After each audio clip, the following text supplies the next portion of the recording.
আমরা দেখেছি বিভিন্ন পোস্টের কমেন্টে ঢাকা বিশ্ববিদ্যালয়কে একটি চিড়িয়াখানা হিসেবে সম্বোধন করছে যে এখানে কিছু চিড়িয়া তাদের প্রদর্শনী করছে সারা বাংলাদেশ সেখান থেকে হাস্যরসের উৎপত্তি হচ্ছে।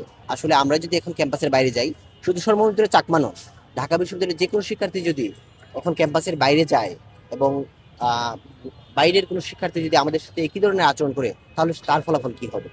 তো ঢাকা বিশ্ববিদ্যালয় ক্যাম্পাসে একজন শিক্ষার্থী আসলে আপনি তাকে যদি তার এখতিয়ার বহির্ভূত কোনো কর্মকাণ্ডে অংশগ্রহণ করে, তাহলে তাকে আপনি সেখান থেকে বিরত রাখতে পারেন।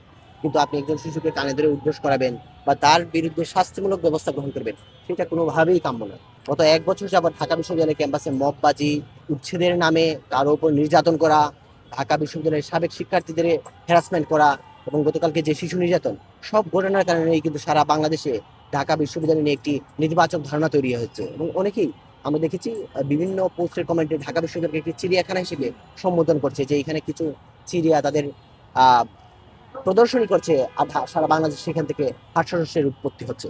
আমরা মনে করি তাদের এই কর্মকাণ্ডের কারণে ঢাকা বিশ্ববিদ্যালয়ের শিক্ষার্থীদের এবং ঢাকা বিশ্ববিদ্যালয়ের যে ঐতিহ্য, সেগুলো ভূমিন্ডিত হয়েছে। ঢাকা বিশ্ববিদ্যালয়ের মানহানি ঘটেছে।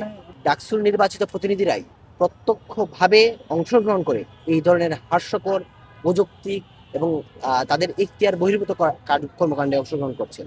আমরা মনে করি ডাকসু প্রতিনিধিদের এই অতি উৎসাহী কর্মকাণ্ডের কারণেই সারা বাংলাদেশে এই ধরনের নেতিবাচক ধারণা তৈরি হচ্ছে ঢাকা বিশ্ববিদ্যালয় ক্যাম্পাস নিয়ে, ঢাকা বিশ্ববিদ্যালয়ের শিক্ষার্থীদের নিয়ে, ঢাকা বিশ্ববিদ্যালয় প্রশাসনকে নিয়ে। নির্বাচনী প্রচারণায় অংশগ্রহণ করতে কারোই কোনো বাধা নেই।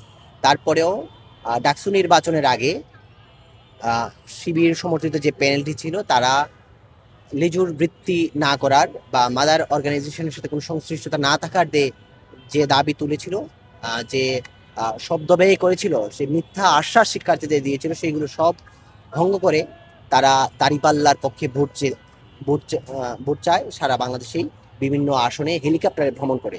এবং আপনি জানেন, ভূমিকম্পের অজুহাতে সারা ঢাকা শহরে কোথাও কোনো প্রতিষ্ঠান বন্ধ হয়নি, কিন্তু শুধু ঢাকা বিশ্ববিদ্যালয়ের হলগুলোকে বন্ধ করে দেওয়া হয়, একাডেমিক ভবনগুলোকে বন্ধ করে দেওয়া হয়।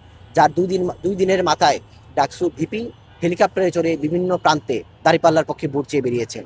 শুধু শিবিরে পোস্টেড কর্মীরাই না, ডাকসুতে শিবিরে পোস্টে যারা ছিলেন, তার বাইরে সর্বমিত্র চাকমা, তিনি কিন্তু শিবিরে পোস্টেড না, কিন্তু তিনিও দাঁড়িপাল্লার পক্ষে সুনামগঞ্জে গিয়ে ভোট চেয়ে আসছেন। আমরা মনে করি এই স্পষ্টত ঢাকা বিশ্ববিদ্যালয়ের শিক্ষার্থীদের সাথে প্রতারণা। এটা স্পষ্টভাবে তারা দাঁড়িপাল্লার পক্ষে ভোট চেয়ে জামাত এবং সেই সমর্থিত যে গোষ্ঠী, যে জোট আছে, তাদের এজেন্ডা বাস্তবায়ন করছে ঢাকা বিশ্ববিদ্যালয় ক্যাম্পাসে।